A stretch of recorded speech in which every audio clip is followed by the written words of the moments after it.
Halo guys, selamat pagi. Assalamualaikum warahmatullahi wabarakatuh. Jumpa lagi dengan kami di AGM Channel yang baru. Kali ini AGM Channel kedapatan motor Shogun ya. Motor ini kondisinya atau cerita daripada konsumen yaitu motor ini berbet ya.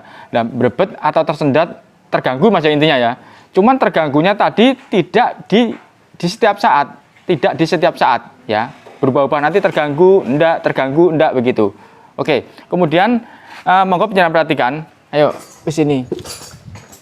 Bentar ya, saya putar ke sini. Nah, karburator ini sudah dilakukan penservisan, oke, sudah dilakukan pembersihan, penservisan, oke, begitu juga busi juga sudah dilakukan penggantian, oke.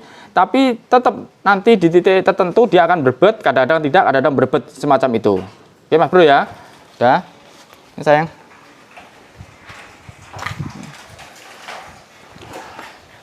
Oke, Mas Bro, kembali ke pokok permasalahan yaitu masalah berbet. Berbet tadi adalah kekurangan BBM atau kelebihan BBM. Jadi lebih BBM yang berbet, kurang BBM yang berbet. Oke. Nah, biasanya kalau masalah BBM kan berarti settingan dari karburator. Kalau motornya karburator, gitu. Nah, ini karburator sudah disetting. Seharusnya ya secara logika, karburator itu kalau sudah disetting pas, seharusnya dia juga akan pas, tidak berubah-ubah seharusnya. Oke. Kalau memang itu dari karburatornya tidak ada, artinya adalah masalah BBM. Masalah BBM kan karburator toh. Oke, itu kalau sudah dinyatakan tidak ada atau sudah dinyatakan normal, maka kita harus berpindah ke tempat lain. Artinya apa? Berbet, yaitu kurang BBM atau lebih BBM, gitu. Nah, kalau memang itu tidak ada, maka berpindah ke tempat lainnya yaitu pengapiannya yang terganggu. Ya Mas Bro. Nah, pengapian apa? Pengapian yang terakhir yaitu dari busi, dari coil ini tadi, pengapian terakhirnya. Oke, kemudian ini adalah motor DC Mas Bro, yang artinya adalah CDI-nya ini menggunakan CDI DC, di mana CDI DC ini membutuhkan arus yang stabil, intinya begitu Mas Bro ya.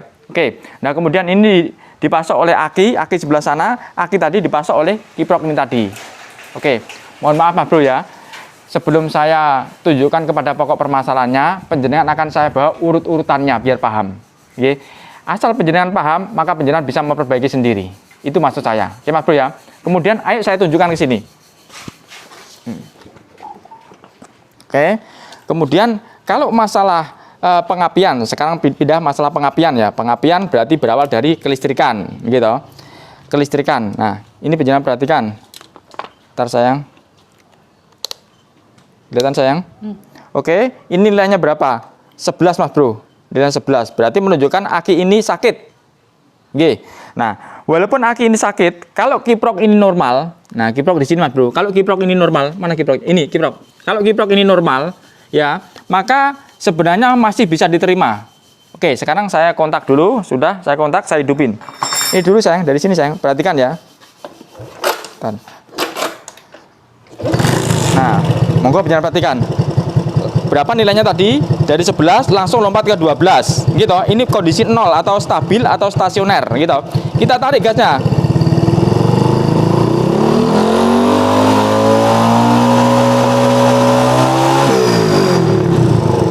Oke, lagi-lagi. Udah. Oke Mas Bro, saya matikan. Monggo penjelasan perhatikan. Ini saat jalan baru saya gas berapa loh? Belum tinggi baru. Begini sudah naik ke 19. Coba kalau dipakai jalan terus bisa naik berapa? Maksud saya, ini akan ada hubungannya kepada CDI ini tadi Mas Bro. Akan ada hubungannya dengan CDI. Sehingga CDI bisa terganggu akibat dari kelebihan arus ini tadi. Oke, bisa dipahami ya. Nah, kemudian bagaimana? Ya, yang bisa mempengaruhi ini atau yang bisa mengontrol ini adalah kiprok ini Mas Bro. Monggo penjelasan perhatikan. Kiprok ini yang mengontrol. Jadi walaupun spool tadi setinggi apapun nilainya, artinya outputnya dari spool ya, itu dia akan ditahan oleh kiprok ini tadi Mas Bro. Sekarang kita cek berapa nilai spoolnya dulu. Yuk. Sini sayang. Dik dibantu Le. Ini harus dipegangi Le. Karena kita mau ngecek spool maka kita cek di volt Mas Bro ya, volt DC. Volt AC Mas Bro ya. Oke, volt AC. Pegangin dia. Jangan tempelkan sini biar tidak goyang. Nah, kita ngecek spool. Namanya AC ini bebas Mas Bro ya, dibolak-balik bebas. Oke. Ini kita tempelkan pada min. Ini min atau ini min ini. Ini min. Nah, gini aja min udah. Nah, ini kita tambahkan di salah satu. Katakanlah pengisiannya adalah dari sini. Ini kan ada dua toh, namanya half wave. Half wave itu terbagi gitu. Nah, warna kuning ini untuk lampu, yang warna merah, putih strip merah ini tadi kepada aki gitu. Tapi wujudnya masih AC. Jadi dari sini AC masuk ke kiprok berubah menjadi DC gitu. Kalau yang satunya ini tadi dari bawah ini AC, keluar tetap AC, masuknya ke lampu. Kenapa masuk kiprok? Karena supaya dikontrol oleh kiprok biar tidak kelebihan beban. Artinya begini, lampu tadi dia membutuhkan berapa? Standarnya adalah 12 standarnya gitu, 12 volt gitu. Nah, kemudian kalau tidak dikontrol oleh kiprok, maka pada saat digas maka dia bisa menaik nanti. Oke, nah sekarang kita cek masalah yang spool untuk pengisian aki. Nih, dari sini. Oke, Mas Bro, ini lepas dulu, Dik. Nah, sudah. Berapa di situ nilainya masih 0 ya. Kita kontak, kita hidupin. Nah, ini nolnya sudah berapa itu? Nolnya sudah 13, Mas Bro. Nah, 11, 12, 13. Sekarang kita tarik gasnya. Iya, 11 ya. Oh.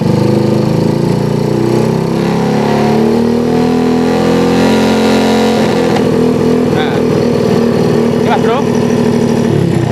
Mas Bro, lihat aku. Oke, Mas Bro. Ini kan aki tanpa kiprok. Aki tanpa kiprok. Ayo ke sana, ke sana.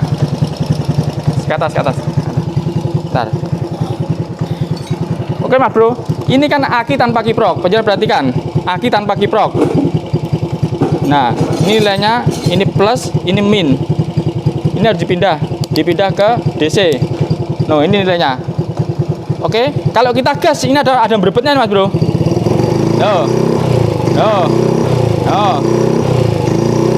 Tangan saya diem loh. Tangan saya diem nih.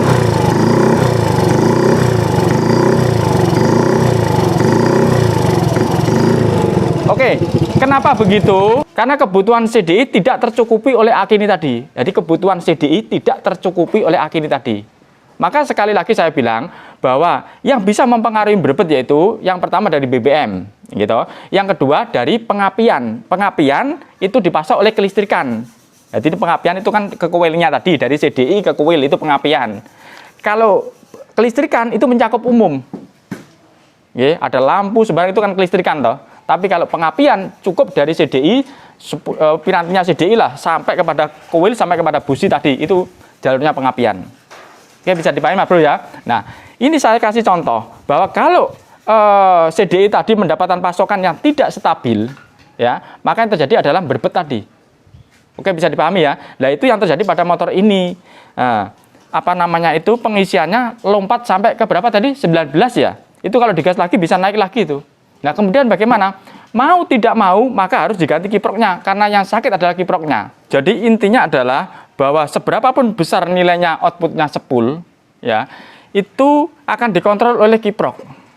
Oke, kemudian kiprok akan memberikan pasokan kepada aki ini tadi, akan mengisi aki ini tadi. Oke, itu yang arusnya DC. Kemudian pada motor ini, dia kan wujudnya half wave atau terbagi. Ya, maka kiprok ini membagi dua, yang satu untuk pengisian, yang satu untuk lampu depan, intinya begitu. Oke, bisa dipahami ya. Nah, ini kasusnya adalah pada kiprok ini tadi. Maka, ayo saya kasih contoh. Ayo, dikasih tolong leh, tolong leh. Nah. Kemana? Sana. Nah, ini Mas Bro, ini ada kiprok. Nah, kiprok ini punyanya Mio, agak menjauh leh, biar tahu. Punyanya Mio karbu. Ya, miosul, ini miosul tapi sama dengan mio karbu. Oke, ayo ke sini, saya kasih tanda. Nah, ini plus, ya kan? Plus saya kasih tanda loh. Plus saya kasih tanda. Oke, saya cepot ya. Saya cepot. Oke, bismillahirrahmanirrahim. Oh. Nah, oke, saya kasih tanda ya. Yuk ke sana. Kasihkan tanda deh. Nah, ini Mas Bro, moga bisa perhatikan. Ini kalau masuk begini, no, kelihatan sayang ya. Oke, plusnya ada di mana? Plusnya ada di sebelah sini bawah. Nah, apakah dia sama? Sama kan loh di sini loh. No, sama. Oke, maka ini kita tetapkan di sini. Bawakannya baru leh. Coba leh. Ya. Oke, ini pinjem tujuannya adalah biar penjenengan paham atau saya tunjukkan buktinya gitu loh Mas Bro. Kalau masalah penggantian tinggal ganti. Oke, kalau ini kan tidak ada tandanya toh. Kalau ini kita buka, bentar ya. Ini masih segelan, masih segelan. Oke, masih segelan ya. Ini kalau kita buka begini, nah, ini kan tidak ada tandanya toh, mana min plusnya kalau tidak kita ukur. Oke, maka saya tunjukkan kepada penjenengan, saya tunjukkan pada motornya yang saya pinjam tadi, biar paham. Oke, nah itu ini kondisinya ya. Oke, kemudian ayo ke atas, ini saya kontak, on, sudah. Monggo penjenengan perhatikan, ini masih pakai Ford DC ya. Berapa nilainya? 9 kan? No, 9. Sekarang kita hidupin. Bismillahirrahmanirrahim. Ayo, berapa nilainya?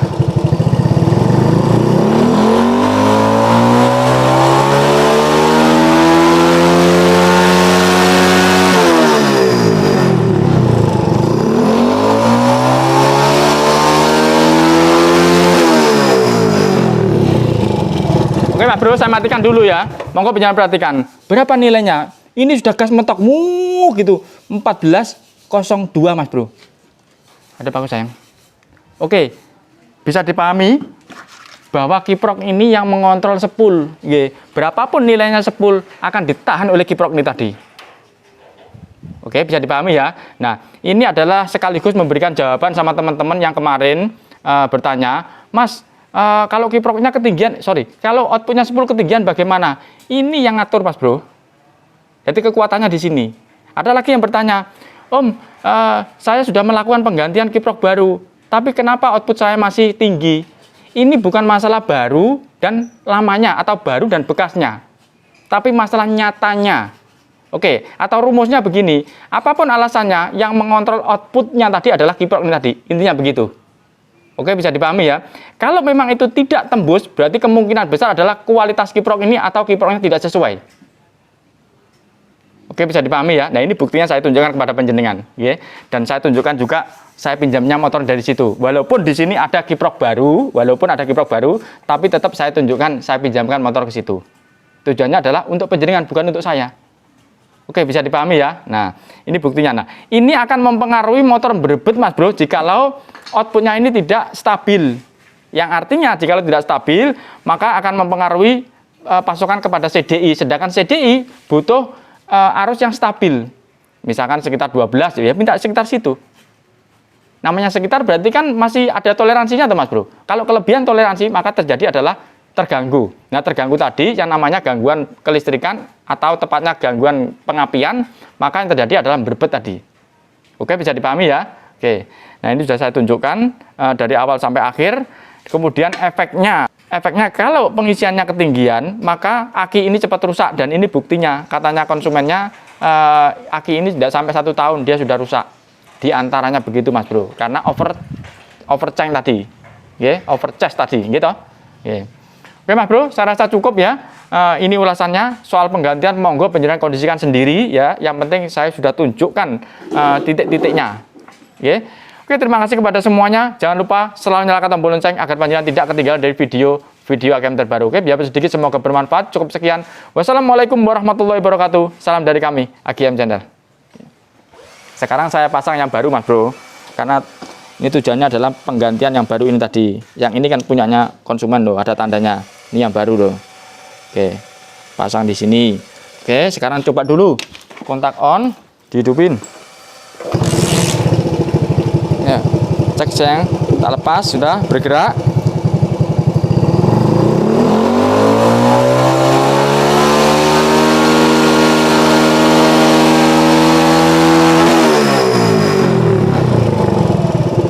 Oke. Jos. Nah. Mas, pakai ini Mas.